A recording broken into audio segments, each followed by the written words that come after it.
જય હિન્દ વિદ્યાર્થી મિત્રો, સ્વાગત છે તમારું આપણી આલ્ફા મીટ ચેનલમાં. તો આજે આપણે જોવાનું છે મહત્વના બંધારણના આઈએમપી પ્રશ્ન લોકસભા રાજ્યસભા અને ન્યાયતંત્રના. તો શરૂ કરીએ. પ્રશ્ન નંબર પહેલો. ભારતીય સંસદના કેટલા અંગો છે? તો મુખ્ય 3 અંગો છે. અને 3 અંગો ક્યાં ક્યાં છે? તો કે ભાઈ લોકસભા, રાજ્યસભા અને રાષ્ટ્રપતિ. ત્યારબાદ પ્રશ્ન નંબર 3. લોકસભાને શું કહેવામાં આવે છે? તો લોકસભાને નીચલું ગૃહ કહેવામાં આવે છે અને રાજ્યસભાને ઉચ્ચ ગૃહ એટલે કે ઉપલું ગૃહ કહેવામાં આવે છે. ત્યારબાદ પ્રશ્ન નંબર 5. લોકસભાનો કાર્યકાળ કેટલો હોય છે? તો લોકસભાનો કાર્યકાળ છે 5 વર્ષ. પ્રશ્ન નંબર 6. રાજ્યસભાનો કાર્યકાળ કેટલો છે? તો રાજ્યસભા છે એ સ્થાયી ગૃહ છે. ત્યારબાદ પ્રશ્ન નંબર 7. રાજ્યસભાના કેટલા સભ્યો દર 2 વર્ષે નિવૃત્ત થાય છે? તો રાજ્યસભામાં 1/3 સભ્યો દર 2 વર્ષે નિવૃત્ત થાય છે. મોસ્ટ આઈએમપી પ્રશ્ન. ત્યારબાદ પ્રશ્ન નંબર 8. લોકસભાના સભ્ય બનવા માટેની લઘુત્તમ ઉંમર કેટલી છે? તો હવે 25 વર્ષ. અને રાજ્યસભાના સભ્ય બનવા માટેની 30 વર્ષ. ત્યારબાદ પ્રશ્ન નંબર 10. લોકસભાના અધ્યક્ષને કોણ ચૂંટે છે? તો લોકસભાના અધ્યક્ષને લોકસભાના સભ્યો ચૂંટે છે. ત્યારબાદ પ્રશ્ન નંબર 11. રાજ્યસભાના પદેન અધ્યક્ષ કોણ હોય છે? તો ઉપરાષ્ટ્રપતિ હોય છે એ રાજ્યસભાના પદેન અધ્યક્ષ હોય છે, એટલે કે અધ્યક્ષ હોય છે. રાજ્યસભાના અધ્યક્ષ ઉપરાષ્ટ્રપતિ હોય છે હોદ્દાની રૂએ. ત્યારબાદ પ્રશ્ન નંબર 12. ધન વિધેયક એટલે કે નાણાં ખરડો કયા ગૃહમાં રજૂ થાય છે?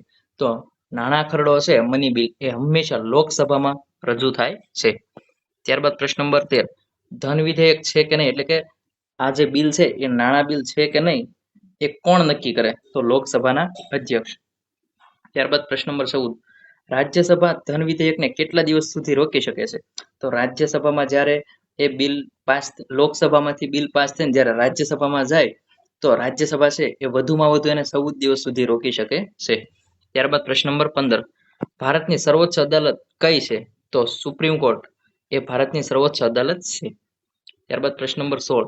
સુપ્રીમ કોર્ટની સ્થાપના ક્યારે થઈ? તો 28 જાન્યુઆરી 1950 સુપ્રીમ કોર્ટની સ્થાપના થઈ છે.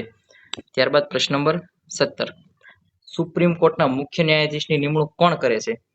તો રાષ્ટ્રપતિ છે એ સુપ્રીમ કોર્ટના મુખ્ય ન્યાયાધીશની નિમણૂક કરે છે. ત્યારબાદ પ્રશ્ન નંબર 19. સુપ્રીમ કોર્ટના ન્યાયાધીશની નિવૃત્તિની ઉંમર કેટલી છે? તો 65 વર્ષે સુપ્રીમ કોર્ટના ન્યાયાધીશ નિવૃત્ત થાય છે. અને હાઈકોર્ટના ન્યાયાધીશ છે એ 62 વર્ષે નિવૃત્ત થાય.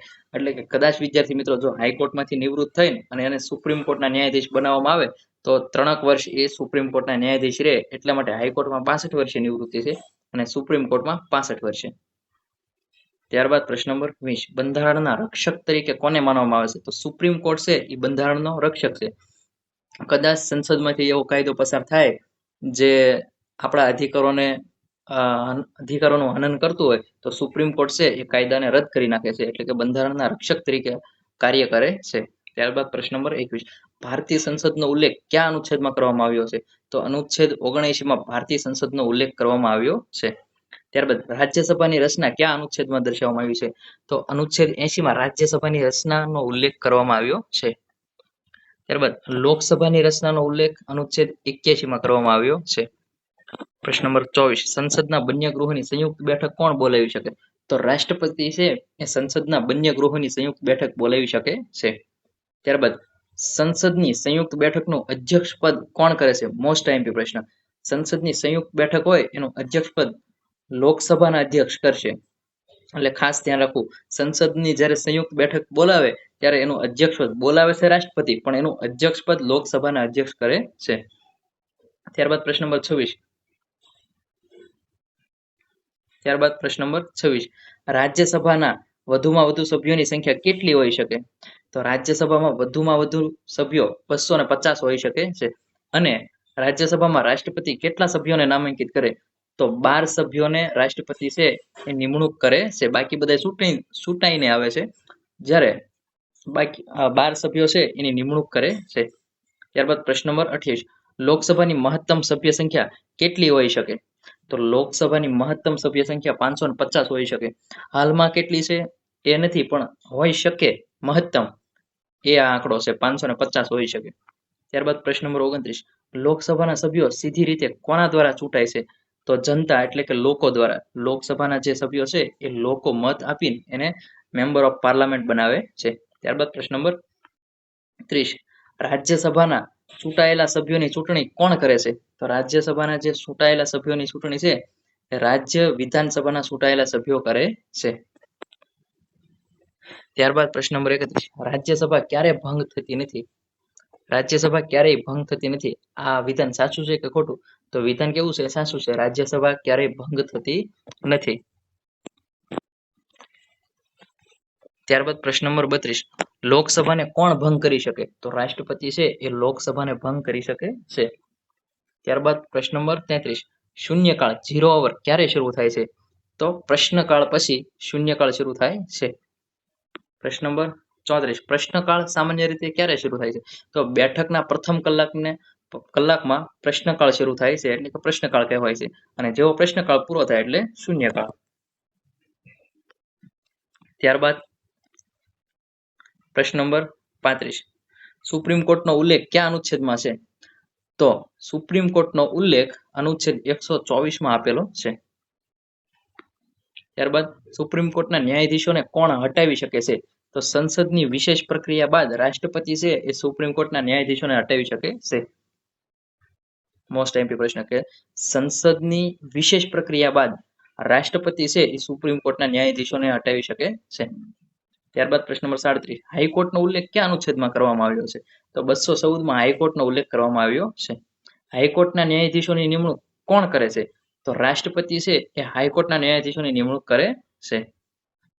ત્યારબાદ પ્રશ્ન નંબર 39 રીટ જારી કરવાની સત્તા સુપ્રીમ કોર્ટને કયા અનુચ્છેદ હેઠળ છે? તો અનુચ્છેદ 32 હેઠળ સુપ્રીમ કોર્ટ રીટ જારી કરી શકે છે. ત્યારબાદ પ્રશ્ન નંબર 40 હાઈકોર્ટને રીટ જારી કરવાની સત્તા કયા અનુચ્છેદ? તો 226 અનુચ્છેદ 226 હેઠળ હાઈકોર્ટ રીટ જારી કરી શકે અને અનુચ્છેદ 32 હેઠળ સુપ્રીમ કોર્ટ રીટ જાહેર કરી શકે છે. ત્યારબાદ પ્રશ્ન નંબર 41 સંસદનું પ્રથમ સત્ર કોણ બોલાવે છે?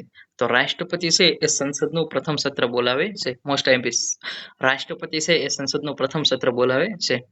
ત્યારબાદ પ્રશ્ન નંબર 42 લોકસભાના અધ્યક્ષ પોતાનું રાજીનામું કોને આપે? તો લોકસભાના ઉપાધ્યક્ષને. ત્યારબાદ લોકસભાના ઉપાધ્યક્ષ પોતાનું રાજીનામું કોને આપે? તો લોકસભાના અધ્યક્ષને. ત્યારબાદ 44મો પ્રશ્ન છે રાજ્યસભાના ઉપસભાપતિની ચૂંટણી કોણ કરે છે? તો રાજ્યસભાના જે ઉપસભાપતિ હોય એની ચૂંટણી રાજ્યસભા કરે છે. ત્યારબાદ અને રાજ્યસભાના ઉપસભાપતિની ચૂંટણી રાજ્યસભા કરે. જ્યારે રાજ્યસભા હોય એના સભાપતિ કોણ હોય? તો કે ભાઈ એ ઉપરાષ્ટ્રપતિ હોય. હોદ્દાની રૂએ ઉપરાષ્ટ્રપતિ હોય એ રાજ્યસભાના સભાપતિ હોય. જ્યારે ઉપસભાપતિ છે એની ચૂંટણી થાય અને જે રાજ્યસભાના મેમ્બર કરે છે. ત્યારબાદ પ્રશ્ન નંબર 45 સામાન્ય વિધેયક એટલે કે સામાન્ય બિલ ઓર્ડિનરી બિલ ક્યાં ગૃહમાં રજૂ થઈ શકે છે? તો માત્ર લોકસભા કે માત્ર રાજ્યસભા? તો બંને ગૃહમાં, લોકસભામાં અને રાજ્યસભા બંને ગૃહમાં રજૂ થઈ શકે છે સામાન્ય બિલ. અને સામાન્ય બિલ અંગે મતભેદ થાય તો શું થાય? તો સંયુક્ત બેઠક બોલાવવામાં આવે છે. રાષ્ટ્રપતિ છે એ સંયુક્ત બેઠક બોલાવે છે જો સામાન્ય બિલમાં મતભેદ થાય તો. ત્યારબાદ પ્રશ્ન નંબર 47 સંયુક્ત બેઠકની જોગવાઈ કયા અનુચ્છેદમાં? તો 108 ઇમરજન્સીમાં સંયુક્ત બેઠક બોલાવવામાં આવે છે. ત્યારબાદ પ્રશ્ન નંબર 48 ધન વિધેયકની વ્યાખ્યા કયા અનુચ્છેદમાં આપવામાં આવી છે? તો ધન વિધેયકની વ્યાખ્યા અનુચ્છેદ 110 માં આપવામાં આવેલી છે કે કોને નાણાં ખરડો કહેવાય કે નાણાં બિલ કોને કહેવાય એની વ્યાખ્યા 110 માં આપવામાં આવેલી છે.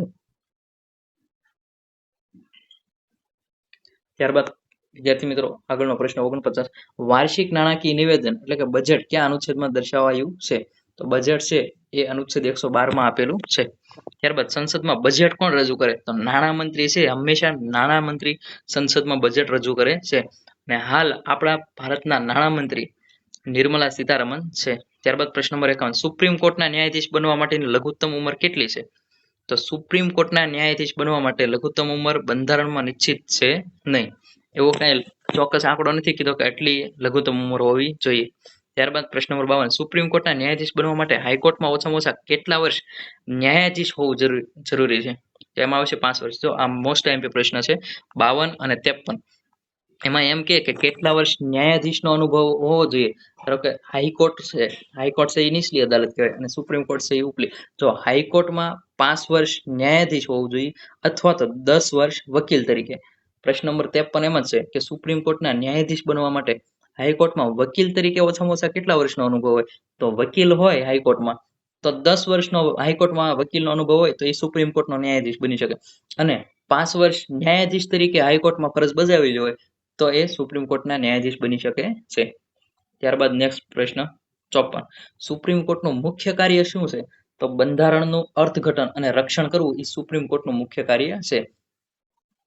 ત્યારબાદ પ્રશ્ન નંબર 55. ન્યાયિક સમીક્ષાની સત્તા કોની છે? જ્યુડિશિયલ રિવ્યુ ની સત્તા સુપ્રીમ કોર્ટ અને હાઈકોર્ટની છે. જ્યુડિશિયલ રિવ્યુની. ભારતની એકીકૃત ન્યાયિક પ્રણાલીનું શિખર કયું છે? એટલે કે ભારતની એકીકૃત ન્યાયિક પ્રણાલીનું શિખર મુખ્ય સર્વોચ્ચ શિખર કોણ છે? તો કે ભાઈ સુપ્રીમ કોર્ટ છે ભારતની એકીકૃત ન્યાયિક પ્રણાલીનું શિખર છે. ત્યારબાદ કયા અનુચ્છેદ હેઠળ સુપ્રીમ કોર્ટને વિશેષ અનુમતિ અપીલ SLP ની સત્તા છે? તો અનુચ્છેદ 136 હેઠળ સુપ્રીમ કોર્ટને વિશેષ અનુમતિ અપીલ ની સત્તા છે. ત્યારબાદ પ્રશ્ન નંબર 58. સુપ્રીમ કોર્ટ દ્વારા જાહેર કરાયેલા આદેશ કાયદો દેશની તમામ અદાલતો પર બંધનકર્તા છે. આ કયો અનુચ્છેદ છે? એટલે કે સુપ્રીમ કોર્ટ કોઈ કાયદો બહાર પાડે તો એ દેશની તમામ અદાલતોએ માન્ય રાખવો પડે. એ અનુચ્છેદ 141 માં લખેલું છે કે ભાઈ સુપ્રીમ કોર્ટ કોઈ કાયદો લાવશે તો એ એનાથી નીચી અદાલત છે બધાને લાગુ પડશે અને બધાને બંધન કરતા રહેશે. ત્યારબાદ પ્રશ્ન નંબર 59. સુપ્રીમ કોર્ટ પોતાના ચુકાદાની પુનઃ સમીક્ષા કયા અનુચ્છેદ હેઠળ કરી શકે? તો કોઈ ચુકાદો આપ્યો હોય એ પુનઃ સમીક્ષા 136 અનુચ્છેદ 137 હેઠળ કરી શકે છે. ત્યારબાદ પ્રશ્ન નંબર 60. સુપ્રીમ કોર્ટનું મુખ્ય મથક ક્યાં આવેલું? તો કે ભાઈ નવી દિલ્હીમાં સુપ્રીમ કોર્ટ આવેલી છે. ત્યારબાદ રાજ્યસભાના એક સભ્યનો કાર્યકાળ કેટલા વર્ષનો હોય? તો રાજ્યસભામાં દર 2 વર્ષે 1/3 સભ્યો નિવૃત્ત થાય છે પણ એ સભ્યો કોઈ એક સભ્ય હોય એ 6 વર્ષ માટે રાજ્યસભામાં રહે છે. જ્યારે લોકસભામાં સભ્યનો કાર્યકાળ 5 વર્ષ હોય ત્યારે રાજ્યસભામાં 6 વર્ષ. ત્યારબાદ પ્રશ્ન નંબર 62. પ્રશ્ન નંબર 62 છે રાજ્યસભા રાષ્ટ્રીય હિતમાં રાજ્ય સૂચિના વિષય પર સંસદને કાયદો બનાવવાની સત્તા કયા અનુચ્છેદ હેઠળ છે કે આપી શકાય છે? તો અનુચ્છેદ 249 હેઠળ રાજ્યસભા છે એ રાષ્ટ્રીય હિતમાં રાજ્ય સૂચિના વિષય પર સંસદને કાયદો બનાવવાની સત્તા આપેલી છે. ત્યારબાદ પ્રશ્ન નંબર 63. અખિલ ભારતીય સેવાઓ ઓલ ઇન્ડિયા સર્વિસીસ એટલે કે IPS ની રચના માટે વિશેષ ઠરાવ કયું ગૃહ પસાર કરે છે? તો રાજ્યસભા છે એ ઠરાવ પસાર કરે છે. ત્યારબાદ પ્રશ્ન નંબર 64. રાજ્યસભાના કેટલા ટકા સભ્યોની હાજરીથી ગણપૂર્તિ એટલે કે કોરમ થાય છે? તો કોરમ 1.0% સભ્યોની હાજરીથી થાય છે. ત્યારબાદ લોકસભામાં માટે ગણપૂર્તિ કેટલી હોય છે? તો કુલ સભ્ય સંખ્યાનો 1.0 ભાગ છે એ લોકસભામાં જરૂરી છે. ત્યારબાદ પ્રશ્ન નંબર 66. સુપ્રીમ કોર્ટનું મૂળ ક્ષેત્રાધિકાર કયા અનુચ્છેદમાં છે? તો અનુચ્છેદ 131 માં સુપ્રીમ કોર્ટનું મૂળ ક્ષેત્રાધિકાર આપેલું છે. ત્યારબાદ સુપ્રીમ કોર્ટનું સલાહકારી ક્ષેત્રાધિકાર કયા અનુચ્છેદમાં? તો 143 માં સુપ્રીમ કોર્ટનું સલાહકારી એટલે કે સુપ્રીમ કોર્ટ સલાહ આપી શકે છે એ 143 માં છે. આપણે કીધું કે કયા અનુચ્છેદ હેઠળ રાષ્ટ્રપતિ છે એ સુપ્રીમ કોર્ટ પાસે સલાહ માંગી શકે? તો 143. ત્યારબાદ પ્રશ્ન નંબર 68. હાઈકોર્ટના મુખ્ય ન્યાયાધીશની નિમણૂક કોણ કરે? તો રાષ્ટ્રપતિ હાઈકોર્ટના મુખ્ય ન્યાયાધીશની. ત્યારબાદ હાઈકોર્ટને રીટ જારી કરવાની સત્તા તો 226 આવી ગયેલા છે. હાઈકોર્ટને તેના અધિકાર ક્ષેત્રની અદાલતો પર દેખરેખ રાખવાની સત્તા કયા અનુચ્છેદ હેઠળ છે?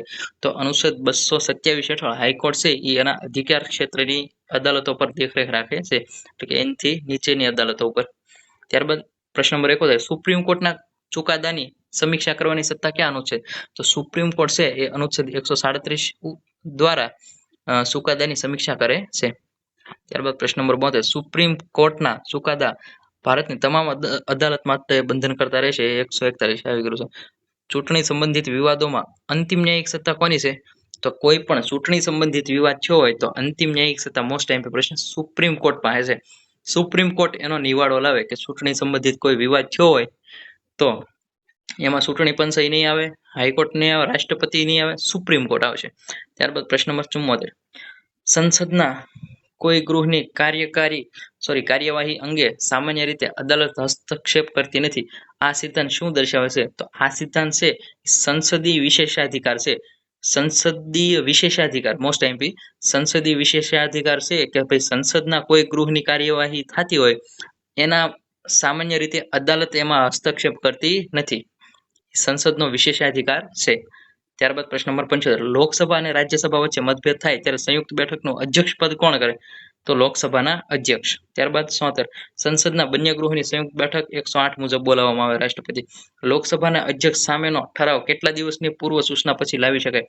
લોકસભાના અધ્યક્ષ સામે કોઈ ઠરાવ આપણે પસાર કરવો હોય તો 14 દિવસની સૂચના આપવી પડે. ત્યારબાદ પ્રશ્ન નંબર 78 સંસદનું સત્રાવસાન કોણ કરે છે? તો સંસદનું સત્રાવસાન છે એ રાષ્ટ્રપતિ કરે છે, પણ વડાપ્રધાનની સલાહથી.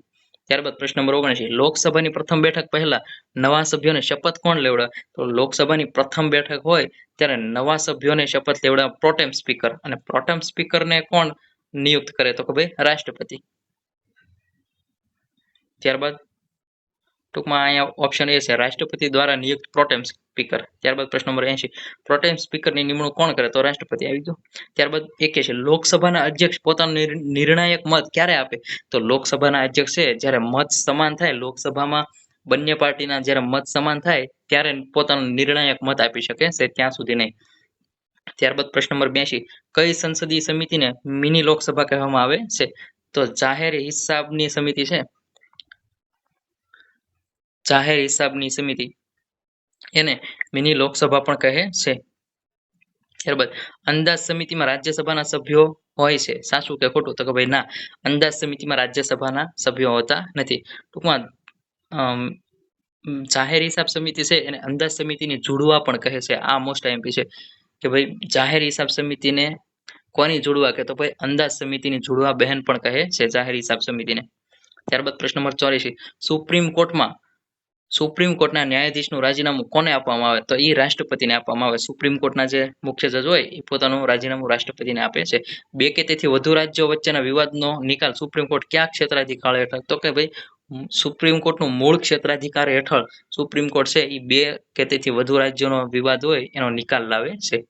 ત્યારબાદ કોર્ટ ઓફ રેકોર્ડ તરીકે સુપ્રીમ કોર્ટનો ઉલ્લેખ કયા અનુચ્છેદમાં થયો? તો 129 અનુચ્છેદ 129 હેઠળ સુપ્રીમ કોર્ટ છે એને કોર્ટ ઓફ રેકોર્ડ તરીકે માનવામાં આવે છે. ત્યારબાદ કોર્ટ ઓફ રેકોર્ડ તરીકે હાઈકોર્ટને ક્યારે માનવામાં આવે? તો 215 અનુચ્છેદ 215 હેઠળ હાઈકોર્ટને પણ કોર્ટ ઓફ રેકોર્ડ તરીકે માનવામાં આવે છે. ટૂંકમાં કોર્ટ ઓફ રેકોર્ડ એટલે કે સુપ્રીમ કોર્ટે જે કાયદો કે જે ચુકાદો આપેલો છે એ હાઈકોર્ટને માન્ય રહેશે કે એની કરતા નીચેની અદાલત હાઈકોર્ટ કે જિલ્લા કોર્ટ છે એને માન્ય રાખવો પડે એ જે ચુકાદો આપે એ. અને હાઈકોર્ટ જે ચુકાદો આપે એ એનથી નીચલી અદાલત એટલે કે જિલ્લા અદાલત અને તાલુકા અદાલતે માન્ય રાખવો પડે, એટલે એને કોર્ટ ઓફ રેકોર્ડ કહેવાય. ત્યારબાદ પ્રશ્ન નંબર 80 સુપ્રીમ કોર્ટની બેઠકનું સ્થળ કયું છે? તો નવી દિલ્હી છે એ સુપ્રીમ કોર્ટની બેઠકનું સ્થળ છે. ત્યારબાદ કઈ રીત જાહેર અધિકારીને તેની ફરજ બજાવવા આદેશ આપે છે? તો મેન્ડેમસ છે એ મેન્ડેમસ રીટ છે એ જાહેર અધિકારીને પોતાની ફરજ બજાવવા આદેશ આપે છે. ત્યારબાદ પ્રશ્ન નંબર 90 ન્યાયિક સમીક્ષાની કલ્પના કયા દેશમાંથી લેવામાં આવી? તો અમેરિકામાંથી ન્યાયિક સમીક્ષાની વ્યાખ્યા લેવામાં આવેલી છે. ત્યારબાદ પ્રશ્ન નંબર 91 સંસદના સભ્યોના વેતન અને ભથ્થા કોણ નક્કી કરે? તો સંસદ પોતે. ત્યારબાદ પ્રશ્ન નંબર 92 મૂળભૂત અધિકારોના ભંગ સામે સીધા સુપ્રીમ કોર્ટમાં જવાનો અધિકાર કયો અધિકાર ગણાય છે? તો મૂળભૂત અધિકારોનો ભંગ થાય ત્યારે આપણે સીધા બંધારણીય ઉપચારોનો અધિકાર એટલે કે બંધારણીય ઈલાજોના અધિકાર દ્વારા અનુચ્છેદ 32 દ્વારા આપણે સીધા સુપ્રીમ કોર્ટમાં જઈ શકીએ છીએ જ્યારે આપણો મૂળભૂત અધિકાર ભંગ થાય ત્યારે. ત્યારબાદ પ્રશ્ન નંબર 93 ભારતના નિયંત્રક અને મહાલેખા પરીક્ષકનો અહેવાલ સંસદમાં કોણ રજૂ કરે? તો CAG એટલે કમ્ટ્રોલર એન્ડ ઓડિટર જનરલ નો અહેવાલ સંસદમાં કોણ રજૂ કરે? તો કે ભાઈ રાષ્ટ્રપતિ છે. કેગ છે એ રાષ્ટ્રપતિને અહેવાલ આપે અને રાષ્ટ્રપતિ છે એ પછી સંસદમાં રજૂ કરે છે કેગનો અહેવાલ. ત્યારબાદ પ્રશ્ન નંબર 94 જાહેર હિસાબ સમિતિ પબ્લિક એકાઉન્ટ કમિટી ના અધ્યક્ષ સામાન્ય રીતે કયા પક્ષના હોય? તો આ મોસ્ટ આઈએમપી છે. જાહેર હિસાબ સમિતિના અધ્યક્ષ એ સામાન્ય રીતે વિપક્ષના નેતા હોય છે, ટૂંકમાં વિપક્ષમાંથી કોઈ પણ હોય છે. ત્યારબાદ પ્રશ્ન નંબર 95 સંસદીય શાસન પદ્ધતિમાં વાસ્તવિક કાર્યપાલ કોણ હોય? તો કે ભાઈ મંત્રીમંડળ. ત્યારબાદ પ્રશ્ન નંબર 96 સુપ્રીમ કોર્ટના ન્યાયાધીશને હટાવવાની પ્રક્રિયાને સામાન્ય રીતે શું કહેવાય? તો સુપ્રીમ કોર્ટના ન્યાયાધીશને હટાવવાની પ્રક્રિયા કયો કે પછી રાષ્ટ્રપતિને હટાવવા મહાભિયોગની પ્રક્રિયા લાગુ પડે છે. ત્યારબાદ કઈ રીત દ્વારા ઉચ્ચ અદાલત નીચલી અદાલતને આદેશ કરી શકે છે? તો સર્શ્યોરરી દ્વારા ઉચ્ચ અદાલત છે એ નીચલી અદાલતને આદેશ છે એ રદ કરી શકે છે. ત્યારબાદ પ્રશ્ન નંબર 98 રાજ્યસભામાં ગુજરાતનું પ્રતિનિધિત્વ કેટલા સભ્યો કરે એટલે કે ગુજરાતમાંથી રાજ્યસભામાં આપણા કેટલા સભ્યો ગયેલા છે તો કે ભાઈ 11 સભ્યો. ત્યારબાદ લોકસભા ચૂંટણીમાં ઉમેદવાર માટે સુરક્ષા જમા રકમ જપ્ત ક્યારે થાય છે? ટૂંકમાં પ્રશ્ન એમ કે છે કે લોકસભામાં કોઈ ઉમેદવાર છે એ લોકસભાની ચૂંટણી લડવા ઊભો થાય છે કે કોઈ પણ ક્ષેત્રમાંથી ઊભો રહે છે ત્યારે એને પહેલા સિક્યુરિટી ડિપોઝિટ જમા કરાવવાની હોય છે અને એ ડિપોઝિટ જપ્ત ક્યારે થઈ જાય? પૈસા છે કાં તો તમને મળે ને ઘણી વખત ન મળે તો ક્યારે મળે તો કે ભાઈ કુલ માન્ય મતોના 1/6 કરતા ઓછા મત મળે ત્યારે એ ડિપોઝિટ જપ્ત થઈ જાય. ટૂંકમાં થોડાક મત મળ્યા હોય તો તમારી ડિપોઝિટ તમને પાછી મળે, પણ કુલ માન્ય મતોના જેટલા મત મળ્યા હોય એમાંથી 1/6 કરતા ઓછા મત આપણને મળ્યા હોય તો આપણે ધારો કે ચૂંટણીમાં ઉભા રહ્યા હોય તો આપણી ડિપોઝિટ મળે નહીં, તો જપ્ત થઈ જાય. પરંતુ લોકસભામાં જો આપણે ઉભા રહ્યા 1/6 કરતા વધુ મત મળ્યા હોય તો આપણને આપણી ભલે જીતા ન હોય પણ પરત મળે છે. ત્યારબાદ પ્રશ્ન નંબર 100 ન્યાયતંત્રની સ્વતંત્રતાનું મુખ્ય કારણ શું છે? તો ન્યાયતંત્ર છે એ સંસદ કરતા અલગ છે એટલે ન્યાયાધીશોના નિશ્ચિત કાર્યકાળ અને સુરક્ષા એ ન્યાયતંત્રની સ્વતંત્રતાનું મુખ્ય કારણ છે. અને આ પીડીએફ તમારે જોઈતી હોય તો આપણી ટેલિગ્રામ ચેનલ છે એની લિંક આપણે નીચે ડિસ્ક્રિપ્શનમાં આપેલી છે. થેન્ક યુ વિદ્યાર્થી મિત્રો. તો મળીએ પાછા નેક્સ્ટ લેક્ચરમાં. જય હિન્દ, જય ભારત.